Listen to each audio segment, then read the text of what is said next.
The previous tenant of my new flat left a survival guide. Things just keep getting weirder. When I first saw Natalia, all I could picture was Georgia, the way her skin melted off her face, the smell of her hair burning, and the sound that she made. I didn't have time to count, but there were more than I originally thought. I figured these must have been the 15 people Prudence talked about, entering the flats that burned before it happened. I already knew that Natalia was one of them. Eddie and Ellie clutched Terry's skirt, trembling with fear. I wanted to help protect them, but I still couldn't help but tremble a little myself every time I caught a glimpse of those hollow voids where their eyes were. "Hi, Terry. The kid said we could borrow some sugar," she asked menacingly, grinning at the frightened family stood next to me. After a moment or two of intense staring, Natalia finally addressed me. She appeared to be the spokesperson for the group. "How's your friend doing? It was a shame we had to end our visit. I was enjoying her company." "Don't speak about her! She's got nothing to do with you, you sick bitch!" I screamed at her. I couldn't bear looking at her face again.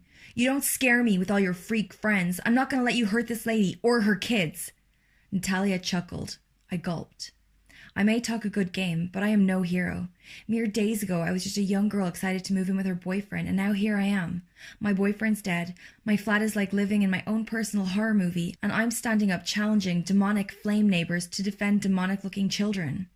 But when I said she didn't scare me, I meant it. Something inside me was eradicating any fear of these people. I just wanted to protect the residents. Life really does throw curveballs." "I know you aren't scared. I saw it in your eyes when you stuck that big knife in my throat. That's why we're here. My brothers and sisters are not freaks. You're the freaks, thinking that your lives have meaning. We watch you people go about your day-to-day lives and your mundane routines, and nothing really changes. Your lives are pointless and disposable. That's why we set the fire all those years ago." She chuckled throughout her words. There was animation in them, like she was a psychotic cartoon character, finally catching its prey after 138 episodes of chasing. "Those people weren't disposable," Terry mumbled, barely a decibel higher than a whisper. "What was that, Terry? Did you have something to say?" Natalia went from psychotic cartoon to school bully. She made my skin crawl. "I was only a child, but those people were friends of my parents. They were good people," Terry said with slightly more confidence. None of the other people had moved. They just stood there staring. "Why would you burn people alive? What can you possibly gain?" I interjected, taking a slight step between Natalia and Terry and the kids. I could see she was getting ready to go for them, and I couldn't let it happen. "We were living with the great leader Michael, all of us, living in the righteous manner that he had directed us to live." She gestured to the people around her. The name Michael appeared to inspire some sort of emotion in the group. "Michael's brother Jonathan lived here, on the floor we burned. He let us hang out there sometimes, but he didn't live the righteous way that we did. He didn't like our beliefs, but he took us in when we lost the place we were staying because of the growth of the group. Him and Michael rarely saw eye to eye. They argued passionately.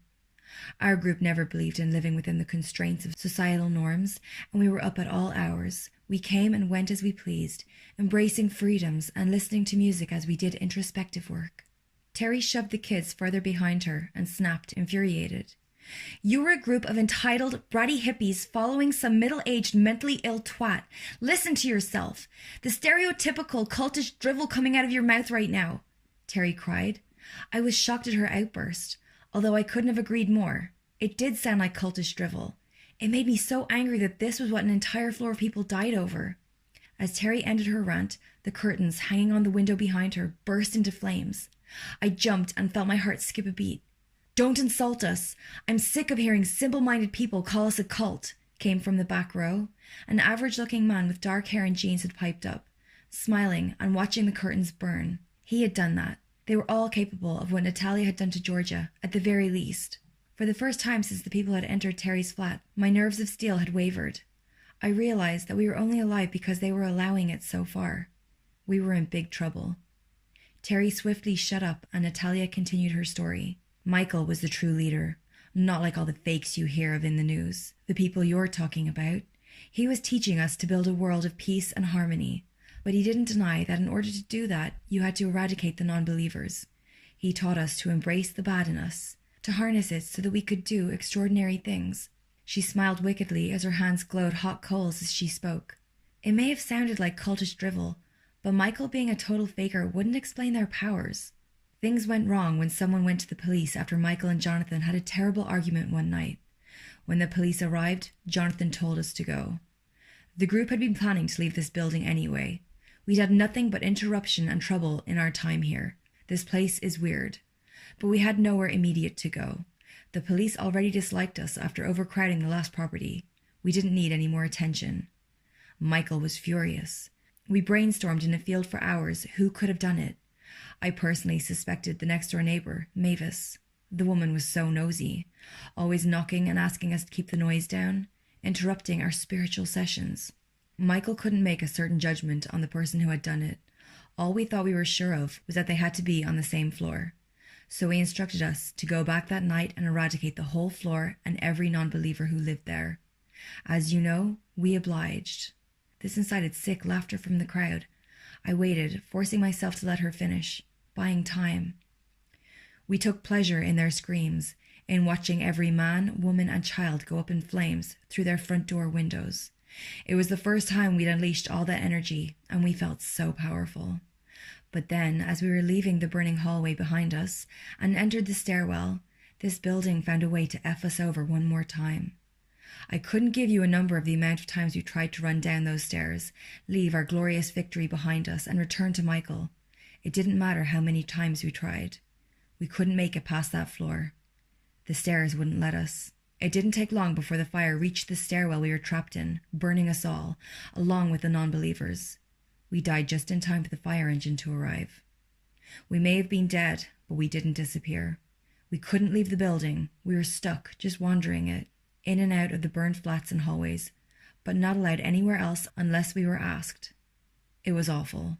We didn't try to cause any trouble at first. We waited for Michael to come and find us, instruct us. 2 months passed and he hadn't come.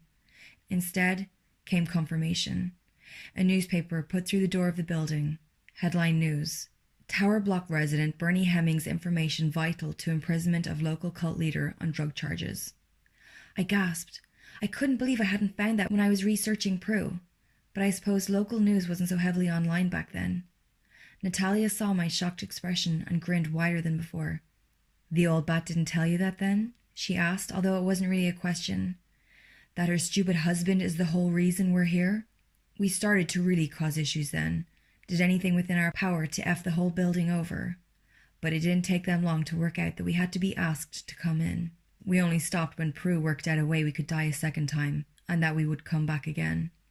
She killed 2 of our group. She was the only person that could stop us. We couldn't do shit with her around. We stopped and reached a stalemate. Then she moved out. We were going to honor that stalemate until you stabbed me. Prue's gone. It's fair game in here now. As Natalia got angrier, a member of her group started getting agitated. They all soon followed like a hive mind, working as one. The stillness became chaotic, with all of them moving and making noise. I didn't notice at first when one started walking towards Terry and the kids, but I noticed when it got near. It was a teen girl, slender and pretty, but still unsettlingly average. As she got within a meter of the family, Ellie suddenly went rigid. The claws that replaced her fingernails grew longer and sharper, with jagged edges from growing so fast. The voids deepened, if that was even possible. She opened her mouth to reveal rows of sharp teeth. Blood caked where the tooth meets the gum, where they had grown too quickly as well. Ellie jumped. She reached out towards the girl and slashed her face with the claws, leaving deep gouges across her eyes. She clung onto the girl, using her claws as wall pegs, keeping herself at eye level. Eddie controlled the crowd. His own claws grew, and he ran towards them, sending them scattering out of the flat. Random bursts of flames erupted everywhere, lighting up the whole room. Shit had hit the fan. The 2 demon children were successfully fending off a group of 15 dead superhuman cultists. Natalia ran from them too, but kept her eyes locked on mine as she did. As she ran from the flat, she spoke to me. "This isn't over!" she screamed, and I knew it wasn't. I stayed on Terry's sofa that night. We organized all the burned items in the house and threw things out before we crashed out in the early hours. The kids' claws retracted, and they returned to their earlier state, causing mischief in the hallways. They were too young to really understand. I didn't sleep much. Nothing new. When I woke up, Terry was still asleep. I didn't want to disturb her, so I walked back to my flat, desperate to avoid anything strange on my way. The stairs must have noticed, because they didn't skip on my way up. I hadn't checked the time when I left Terry's, but I reached my door at the same time as a familiar face. Postman Ian was stood there, dropping letters on my doorstep. "Hey, love," he shouted as he noticed me. "I need to talk. Can you come inside? Just 5 minutes, please?" I practically begged him at the doorstep. I told him everything that had happened the night before, how Natalia was out for revenge, and I was the object of her rage. I begged him to tell me how to kill them, but he claimed he didn't know. He said if I kept my doors locked and didn't let them in, then I'd be fine. He looked shirty as I mentioned killing them. Didn't even suggest asking Prudence how to do it. Something was telling me there wasn't much point. He seemed so disingenuous. I wanted to trust him. So badly I wanted to trust him. I had been so vulnerable with him over Jamie. But if Prudence Hemmings could forget to mention what Bernie had done, and conveniently never pass on the method to kill these awful people, leaving them around to terrorize her friends and neighbors, then could she be a liar too? Could I really trust Ian? When he provided no answers and no real help, something inside me told me that I needed to get him out of my flat. I needed to rethink, start working things out on my own. I made my excuses to Ian and sent him on his rounds. Prudence left me with these rules, but she left so much out. How do I know I wasn't always a pawn in some sick game? Her fantasy life as a puppet master, setting me up to fail. She's kept her granddaughter in a cage for years. Maybe she enjoys suffering. I wasn't going to give up easily, though. Natalia wasn't going to win. I decided then and there that I needed to attend the committee meeting today and start building an army against Natalia. I didn't need Prue's help or her methods. With enough manpower, I could do it myself. This was war.